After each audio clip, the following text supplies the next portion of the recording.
The Lottery Winner. In the heart of the Cambodian jungle, cloaked in the mists of the early 1500s, lay the secluded village of Prey Klang. Its inhabitants, a tight-knit insular community bound by the rhythms of the earth and the cycle of the seasons, prepared for an event that had anchored their year since anyone can remember: the annual lottery. It was steeped in sacred tradition, and everyone living within its boundaries participated. Thomas, a Portuguese trader turned explorer, found himself in Prey Klang by a mixture of fate and curiosity. He had heard tales of the Khmer Empire's grandeur, of Angkor's majestic temples, and the simple yet profound lives of its people.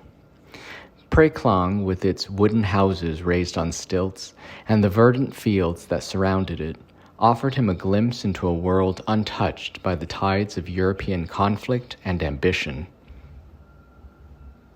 The villagers, for their part, viewed Thomas with a blend of suspicion and fascination. His foreign ways and unfamiliar face stirred curiosity among the children and cautious interest among the adults. Despite the language barrier, he formed tentative bonds with the villagers, drawn in by their warmth and the serene beauty of their way of life. As the day of the lottery approached, the village buzzed with a subdued excitement. Thomas observed the preparations with an anthropologist's eye, noting the elaborate rituals and offerings made to the gods. The villagers spoke of the lottery in hushed, reverent tones, explaining to Thomas that it was a time-honored tradition essential for the prosperity of their community. On the morning of the lottery, the entire village gathered in the central clearing, the air thick with incense and anticipation. A sacred urn, carved from a single piece of wood and adorned with intricate bas-reliefs of the gods and goddesses, was brought forth, containing bamboo slips on which every villager's name was inscribed. As the ceremony commenced, Thomas was struck by the beauty and solemnity of the ritual. The village elder, a figure of respect and authority, began to chant in ancient Khmer, invoking the god's favor. One by one, families stepped forward, drawing a slip from the urn under the watchful eyes of the assembled crowd. When at last a slip was drawn by a young woman named Surya, the crowd erupted in applause. Thomas, caught up in the moment, applauded as well. As the celebration surrounding Surya's selection continued, the village of Prey Klang seemed to Thomas to be caught in a whirlwind of joy and reverence. Yet beneath the surface of the festivities, a solemn undercurrent flowed, unnoticed by the foreign observer. Surya, adorned in a traditional silk dress of vibrant colors that contrasted with the lush greenery of the surrounding jungle, became the center of a ceremonial preparation that was as elaborate as it was mystifying to Thomas. As the sun dipped below the horizon, painting the sky in hues of orange and purple, the villagers led Surya to the field beyond the village. Stone monoliths rose from the earth, silent sentinels to the countless lottery winner receptions that had preceded Surya's.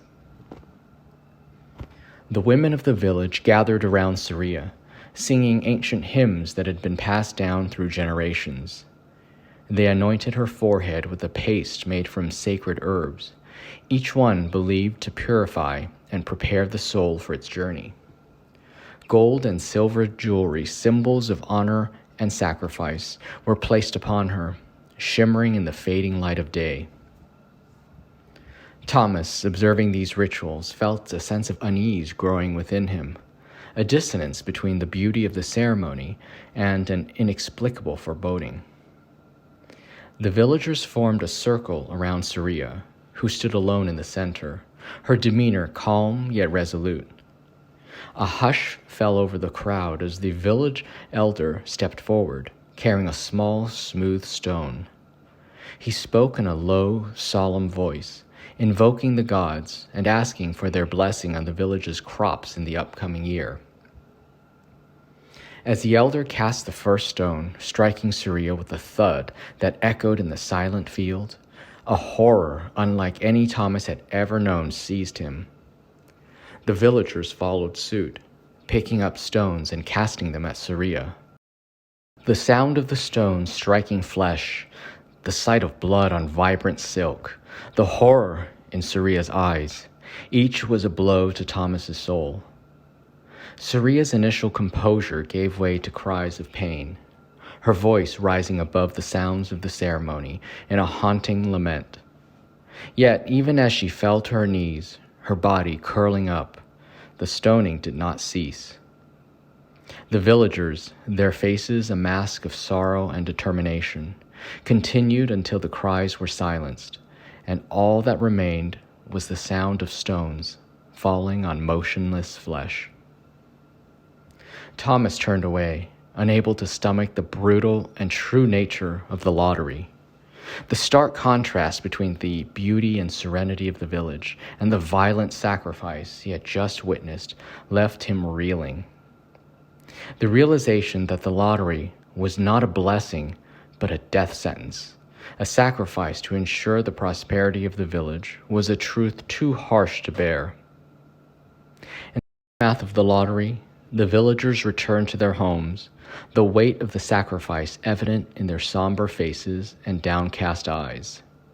Thomas, haunted by what he had seen, realized that the tradition he earlier viewed with curiosity and admiration was a reminder of the complex and often brutal ways in which humanity seeks to appease the forces it believes governs its fate. Thanks for watching, everyone. If you liked this video, please support it and this channel by giving this video a thumbs up. Also, please hit that subscribe button, and remember, enjoy the journey. See you next time.